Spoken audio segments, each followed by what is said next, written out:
Listen to me, you who know righteousness, you people who have my teaching in your hearts. Do not fear the reproach of others, and do not be dismayed when they revile you. Do not fear the reproach of others, and do not be dismayed when they revile you. In order to receive deliverance, my dear sisters and brothers, we have to exclusively look at the Lord. It's only He who died on the cross, shed the blood, and purchased us and set us free. We have to believe it. There is no one, no science, no technology, no medicine, no psychiatrist, no one in this world can give us deliverance, because this is an exclusive gift from the Lord. Praise the Lord. Praise the Lord. Kindly be seated wherever you are. We have already seen that one of the major areas where we need to get deliverance is the area of the deadly sins, such as pride, anger, jealousy, lust, laziness, greed, and gluttony. We have already seen that the most important deliverance that we should receive is in the area of repeated sins, the bad habits and the deadly sins. That's the most important deliverance we get, because we know there are people, even we ourselves, we make confessions, but whenever we go and make confession, we find the same sin is attached to us, that we are not getting an area, we are not getting the power to overcome that particular sin. That means this is the area where these deadly sins have become part and parcel of us, and we need deliverance from the Lord to get out of it. We have already taught you how to get deliverance, not just through a one-time deliverance prayer. This is an ongoing process. Every day, every time, you need to pray, Abba, Father, for you all things are possible. Deliver me from pride and fill me with your humility. Abba, Father, for you all things are possible. Deliver me from anger and fill me with your meekness. Abba, Father, for you all things are possible. Deliver me from jealousy and fill me with your love and wisdom. Abba, Father, for you all things are possible. Deliver me from lust and fill me with your chastity and purity. Abba, Father, for you all things are possible. Deliver me from laziness and fill me with your diligence. Abba, Father, for you all things are possible. Deliver me from greed and fill me with your generosity. Abba, Father, for you all things are possible. Deliver me from gluttony and fill me with your self-control. I am repeating it, looking into your eyes. Though you cannot see me, I can see you. Why I say this? Even me as a priest, I cannot take life for granted. Just because I'm a priest, I'm not holy, I'm still struggling. I also need to pray every day to overcome these deadly sins from my life, because until death, I have the possibility, as long as I have a flesh, I have a body, I have a possibility to get angry, to be proud, to get envy, to be attacked by lust. So I'm asking the Lord, Father God, for me it is impossible for me with my own hard work and effort to get out of it. I need your grace. That means, sisters and brothers, we are praying for deliverance for you. It is true, you are going to get that grace. But it's more important your cooperation, your part in it. Are you willing to get this deliverance on a daily basis? That's the first important point when it comes to deliverance. And the second aspect, we have already seen yesterday, that's the aspect of involvement in occult. This is in the New Age movements. New Age movements, when you check, you understand there are hundreds and hundreds of things which you have never thought is a New Age or esoteric practice. You have been part of it unknowingly. And sisters and brothers, there is no game with the devil. There is no game, there is no fun with the devil. He will destroy you the moment he comes into you. John 10:10, we have already read that the thief, the devil, comes to steal, destroy and kill. John chapter 10 verse 10. The thief, the devil, comes to steal, destroy and kill. If somebody has lost peace, if your prosperity is being stolen, if you feel that there is an aspect that you are not spiritually alive, you don't feel like praying, that you feel a kind of a distraction, remember, maybe you have made fun with the devil. Maybe you just simply said, no, if something happens, if somebody has just told me in this way, when people have turned against this person said, if devil can help me, I will give my soul to the devil. See a fun? And imagine This person has given an accessibility to the evil one. The first aspect, deadly sins. The second aspect, witchcraft, occult, superstition, astrology, palmistry, fortune telling, anything related to this is breaking up of the first commandment. That means we need deliverance first from deadly sins, and second from witchcraft, black magic, occult, idolatry. That means things that is related to breaking of the first commandment. And today the another area that where we need deliverance is the area of family bondages, family tree bondages. For example, we know that we are not made of ourselves. We did not choose our family or family tree. There are so many good things, the wealth, the so many gifts we have been inherited from our ancestors. Everything good that was with them, we are enjoying it. Maybe their wealth, maybe their talents, maybe their gifts. We are always hearing that maybe this child is exactly like the grandfather who was a great singer, or somebody who has great gifts. And you can see and you are proud of the good things that your ancestors were doing. Now, do you just take their good things and you leave them where they are? So if they have committed any sin and they have not repented, and you feel that they need deliverance, they need salvation, it's your duty as a child. Sisters and brothers, Jesus clearly said, this is to Zacchaeus. This is Luke 19 from 8. When Zacchaeus repented, we know that how many people climbed on the sycamore tree? It's only Zacchaeus, not his wife, not his children, no one.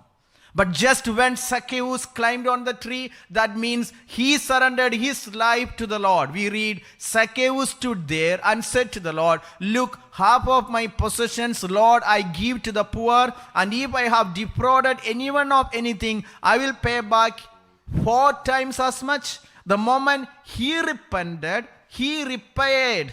What happens? Verse 9 we read. What is happening? Verse 9 we read. Jesus told Zacchaeus. Then Jesus said to him, today salvation has come to this house, because he too is a son of Abraham. Repeat this word of God. Today salvation has come to this house, because he too is a son of Abraham. Jesus is very much honoring a family tree. He always honors the descendants, the generations. So when a blessing is coming upon you, it's also related to your great grandparents. Every time when the Lord is telling, even when Moses is praying, when intercessors pray, how do they pray? They say, Lord, remember the covenant you have made with Abraham, Isaac, and Jacob. And we always read, the Lord remembered the covenant he made with Abraham, Isaac, and Jacob. Today, sisters and brothers, when you attend this retreat, when you are attending this family tree, this deliverance retreat for deliverance for your entire family tree, for yourself, for your children, remember, you are becoming a new creation. You are becoming a source of blessing. You become a repairer, a rebuilder, and a restorer. The Lord told Noah. This is in the book of Genesis chapter 7 verse 1. This is what the Lord has to look at you, those who attend the retreat. The same command he made on Noah, he should made on you. He should make on you. Let's repeat this word of God. Then, repeat together with me. Then the Lord said to Noah, go into the ark, you and all your household, for I have seen that you alone are righteous before me in this generation. When the Lord is looking in this, on this date, in the year 2020, when he looks at you, those who are attending this retreat, can the Lord say that he has seen you as a person righteous before this, means before God in this generation? Remember, Noah is a righteous man. Why? He is a repairer. And again, will the Lord tell us, looking at us, this is Isaiah 58:12. Can this word of God be fulfilled in us and through us? Repeat this. Isaiah 58:12. Let's read Isaiah chapter 58 verse 12. Let's repeat this word of God. Will the Lord say this? Your ancient ruins shall be rebuilt, You shall raise up the foundations of many generations. You shall be called the repairer of the breach, the restorer of the streets to live in. Will the Lord look at us and say, my daughter, my son, as you are attending this retreat, you are a rebuilder. You are a repairer. You are a restorer. Maybe you can find some kind of blockages in your family. Maybe childlessness, marriage is not taking place. Some kind of abortion is repeated miscarriages. Some kind of financial debts that you always find there is no prosperity. Some kind of joblessness. Some are not getting married even after the marriageable age. Repeated divorces. And you find, but you are safe. But you find your families are suffering. But can you be a repairer, a rebuilder, and a restorer? We are social beings. Let me tell you important 5 principles when we speak about deliverance. The first principle, we are created of both physical and of spiritual nature. We are not just body, we also have a soul. That means we have to look the welfare of both our body and also of our soul.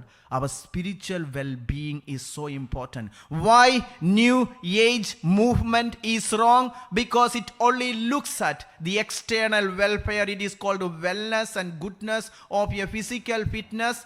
It gives too much importance to physical fitness. It speaks about an energy, that you have an energy in yourself that can help you to get an enlightenment. Remember, we believe in grace.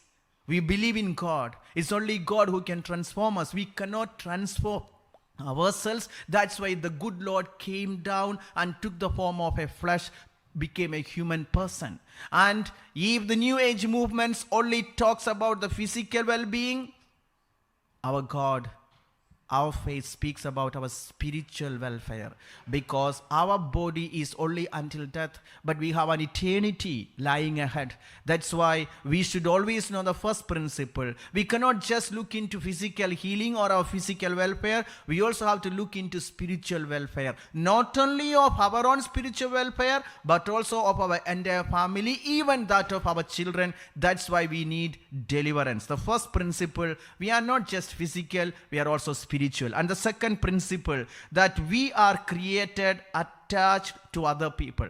We are created attached to other people. That means we are a social being. I cannot be an independent island. I cannot just say I, me, myself. It will not work, because we are social beings attached to others. A husband can never say, no, I cannot have any relationship with the wife's family. He's not just marrying a woman, he's marrying a family tree. He is responsible. A wife cannot just say, no, I just married a man, I have no relationship with whatever happened in his family. She also has a duty. That means we are attached to others. Second principle, why we need deliverance? Because we are not islands. We are related to others. We are social beings. We have a social responsibility, not just for ours, even for our children and generations forthcoming. And the third principle is that our most important and fundamental choices in life are made for us by others. Many choices in our life is not made by ourselves, it's made by others for us. For example, the parents is not our choice. The way that they brought us, the faith that they had is not our choice. Most of the choices that came to us is not ours, it's made by others. That's why we need deliverance. That means if somebody has done something that is against God's will in our life, even without our choice, we have an option, we have a duty to renounce certain wrong choices come upon us. We have a duty to renounce in Jesus' name. If somebody has introduced you to devil worship, to Satanism, to New Age movement, to something that is not divine, that is making you a slave or oppressing you, we have a duty to renounce it. That's why we need deliverance. And the fourth principle is that the power of our spoken words, through our own words, through our tongue, There are many covenants we have made, many satanic things that we have committed, many lives we have broken. Even our own lives, if we have made any kinds of word, swearing words, cursing words, or things that we have done, we need deliverance from the Lord. And the fifth principle is that the power in the name of Jesus. Jesus is the deliverer. That means we have deliverance possible because Jesus himself said, this is John 8:36. John 8:36 we read that if the Son makes you free, you will be free indeed. Let's repeat together. John 8:36. Jesus said, if the Son sets you free, you will be free indeed. 3 times together, let's repeat. If the Son makes you free, you will be free indeed. If the Son makes you free, you will be free indeed. If the Son makes you free, you will be free indeed. Somebody who has severe toothache, the Lord is healing you right now as you are repeating the word of God. Somebody with a severe neck pain, the Lord is healing you. Also, somebody you have lost your eyesight partially, your left side cannot see anything, the Lord is healing you. The moment we repeat the word of God, the Lord is also healing you because His presence is so powerful with us. Sisters and brothers, we are talking about deliverance, and we need deliverance because of these fundamental principles. And again, why we are being hurt, that's what we have been seen, that we are already seen through unforgiveness. Satan gets hold of us through hatred, through bitterness, through revengeful feelings, and even through fear or childhood traumas or rejection. Satan can get hold of us. That's why we need deliverance. That's why we are praying for forgiveness yesterday, the day that we have really prayed for forgiveness, because that is deliverance comes through forgiveness. And the other area is unhealthy relationship or friendship. If we had any physical relationship with somebody who have already been affected in bondage, it can also come upon us. That's why we need deliverance. The moment we forgive and we release them from our lives, that's the way that we open the door for God to intervene in our life. And the third aspect, how the devil intervenes in our life, is through occult and through the witchcraft items that we have already seen. And now we are seeing about family tree, family bondages. Sisters and brothers, I met a person sometime back in Nairobi, and this person came to me because he had eye problem.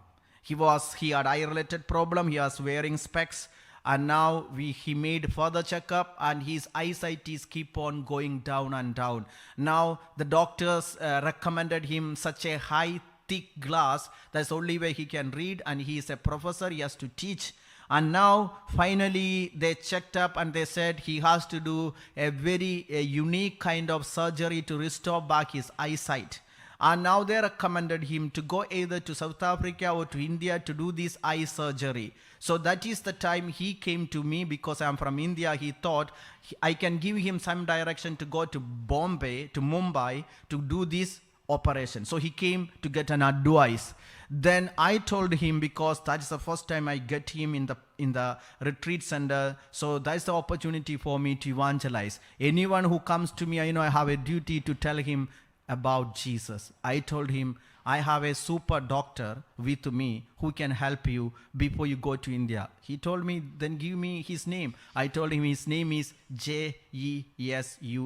Have you heard about him? He told me, Father, I'm a Christian. I believe in Jesus. Then I asked him, did you attend a retreat here? Then he said, no, Father, I have no time. I'm teaching. I told him, with this eye operation, going to hospital, then how can you teach? You need time to give Jesus. Then he told me, Father, I believe in Jesus. Then I asked him, do you believe that Jesus can heal you? Then he said, Father, I have heard. I know Jesus is a miracle worker. But Father, Jesus also created doctors. They are also God's creation. I know there is also a scripture that says that God gave the gift to the physicians to help the sick people. So I also believe in doctors. I believe in Jesus and also in doctors. Then I told him, but for me, I believe only in Jesus, because even doctors cannot heal a sick person. Doctors can only give prescription, only medicine. They cannot give healing. But Jesus means just one step. Jesus just say, healed, you are healed. But if you go to doctor, he has no shortcut. He only knows to apply the things that he has studied. So I have to introduce to you, it's my duty as a priest to introduce to you to someone who can give you direct and instant healing. Then he told me, but Father, that I don't want to just do something that is unscientific. The doctors have prescriptions. They have really told me the reasons for my eyesight that is going down, and I know the doctors can help me. That's why I want to go. You should not block me. I told him, will you permit me to pray for you? I know you are a professor, but being a priest, my first duty is to pray for you. If I don't do that, I'm doing injustice to my profession. You as a doctor, you as a professor, you know you have to do certain things scientifically. Me as a priest, I know my obligation that I have to tell each and everyone about my Jesus who changed me, who made me a priest. So do you permit me to pray for you? He said, okay, Father, you can pray. Then when we started to pray with his permission, after some time, I got an inspiration and I asked him, are you the only one who has this eye problem? Then he said, no, Father, my father had this problem. He was wearing specs. My great-grandfather was blind. And he started to say, there are so many people in the family. Then I asked him, you have how many children? He told me, Father, I have two kids. And they are also wearing specs. Then I told him about your wife. Then he said, no, so far she is okay. But I don't know, she will also have this. Then I told him, remember you are a professor, you have learned, you are well educated. But do you think that there is a problem? Do you think there is something? If your grandfather had problem, your father had problem, and you are now suffering and your children are suffering, there is something that the Lord wants to communicate. There is something. It's not a must that we should know the reason behind it, but we know there is something that the doctors cannot deal with it. Maybe because you are rich, you have money, you have influence, you can fly to either South Africa or India and you can get a treatment. Maybe you can get rid of it for some time. But remember, what about your children? They are small, as little as they are still suffering. That means there's an area we need deliverance, an area we need to submit to the Lord. Maybe the Lord is choosing you to be a repairer, a rebuilder, and a restorer for your entire family tree. Let's read. This is Psalm 112 verses from 1 up to 3. We read, what does the Lord do through a person who is committed to God? Let's repeat together. Praise the Lord. Happy are those who fear the Lord, who greatly delight in his commandments. Their descendants will be mighty in the land. The generation of the upright will be blessed. Wealth and riches are in their houses, and their righteousness endures forever. The Lord is telling, if one single person is faithful, what will happen? His generations will be blessed. Do you want to be such a blessing? Or you just want to be a professor and teach well? Or do you want to be someone who is a blessing, who is a repairer, a rebuilder, and a restorer? Then he opened his eyes. He told me, for the now I think there is something. I told him, we don't want to blame anyone. If a snake bite you, who is to be treated? Not the snake, but you.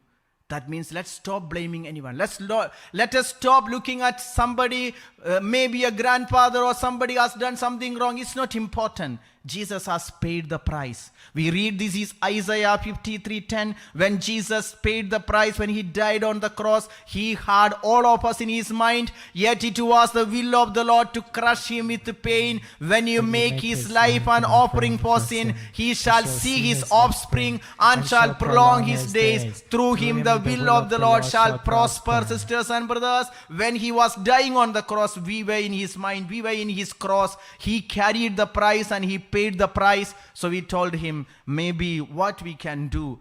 We know that there's an area that we need God's light to come upon our family tree. And we told him, let's offer holy masses. We told him to offer maybe 9 holy masses. 9 holy masses, because there is no other prayer that has such power that can even go to the dead and save their soul. Because the holy mass is for the departed, for the living, for the unborn. It's such a powerful sacrifice, the only sacrifice, the greatest prayer, and the prayer of prayers. And we told him to offer this holy mass for the salvation of the souls departed. Maybe there are some who may not believed in God, we don't know, but we know with certain signs maybe they were not faithful. So you offer 9 holy masses. We told him, because he's a busy person, we told him, please kindly attend a retreat, offer holy masses. then we will see. Then only I will recommend you to a hospital. Since then, please cooperate. He said, I agree, because he noticed the first time. He was concerned about his children, Sisters and brothers, we have this word of God from Deuteronomy chapter 4, verse 40. Deuteronomy chapter 4, verse 40. Deuteronomy chapter 4, verse 40. We read. Let's read together. Keep his statutes and his commandments, which I am commanding you today for your own well-being and that of your children. We continue to show.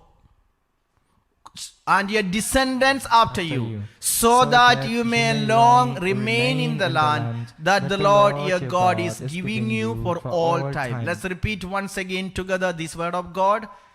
Keep his statutes and his commandments. That means, sisters and brothers, if anybody like Noah who kept the statutes and the commandments, the Lord saw him as a righteous man. So if any single person is keeping the statutes and the commandments of the Lord, which the Lord is giving, what will happen? It will be for the well-being of that person and his descendants. Let's continue to read.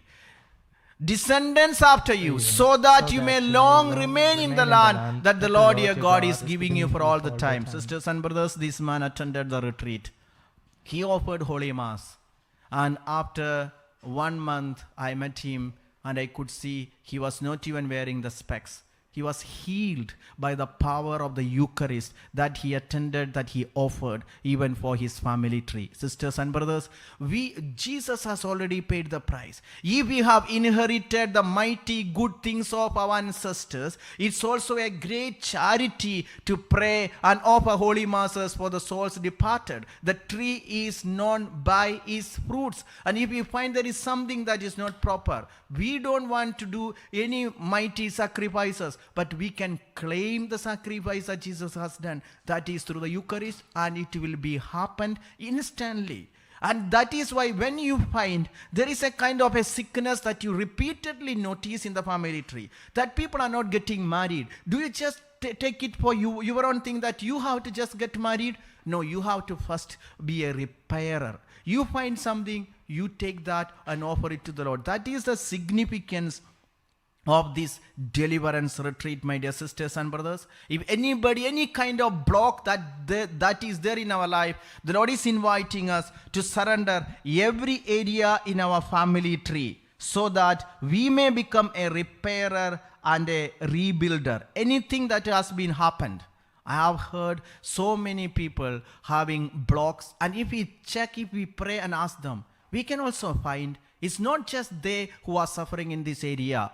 There are also many in the family, maybe even the relatives, some kind of problem. So what we need to do, bring them to the Lord, and we need to pray for deliverance in this area. We don't want to be afraid if something is gone wrong in the family or family tree. Jesus is able. Sisters and brothers, for many years I had a personal difficulty when I was reading Gospel of Matthew chapter 1 verses from 1. You know, this titled The Family Tree of Jesus. This is the genealogy of Jesus, an account of the genealogy of Jesus, the Messiah, the son of David, the son of Abraham. This goes all the way up to verse 14 when, sisters and brothers, I had some problem with this because it was very difficult for me to pronounce those names properly. You know, this genealogy is all about some names which are so difficult even to read and pronounce. So I thought, why these names are written in this?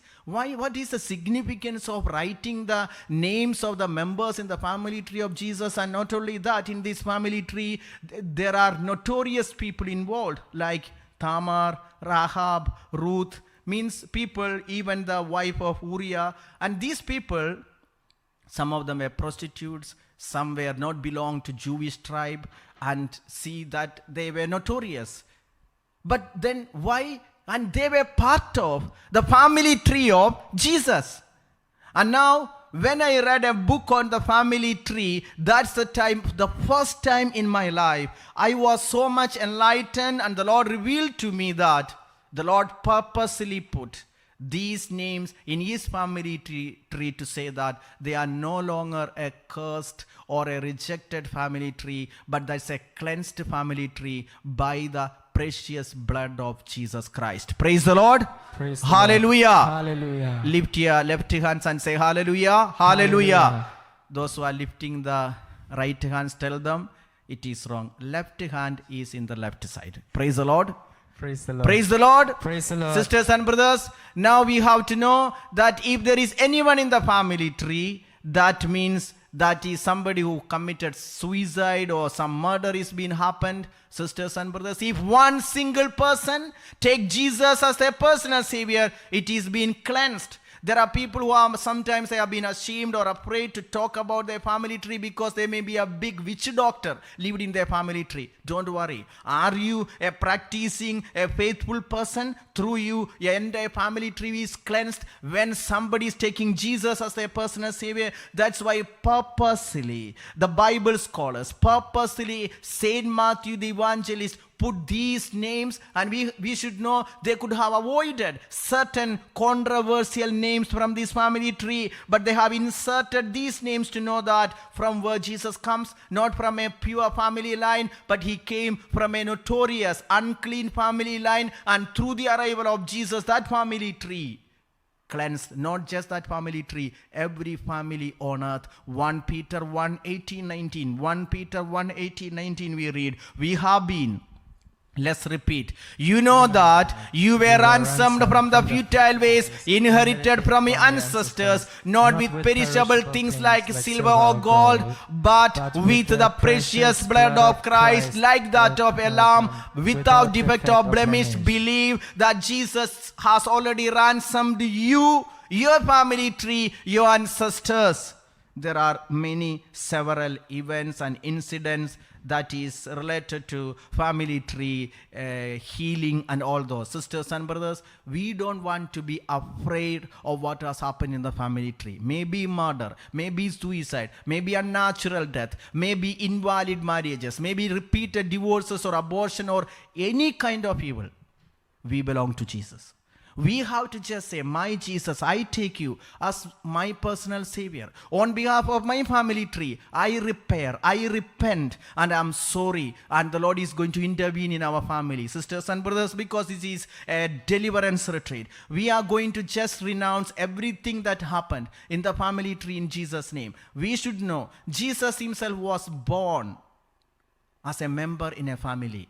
His family is called the Holy Family. The members in his family are called Mary, Joseph, and Jesus. Mary, Joseph, and Jesus. And remember, he himself was born in a family. He understands a family better than any of us. Maybe there are some kind of dispute in the family. Maybe the husband and wife, you can never go together. There's some kind of confusion. But remember, a family is incomplete without Jesus being the head of the family. So let us invite into the family tree Jesus, because Jesus himself was born in a family tree.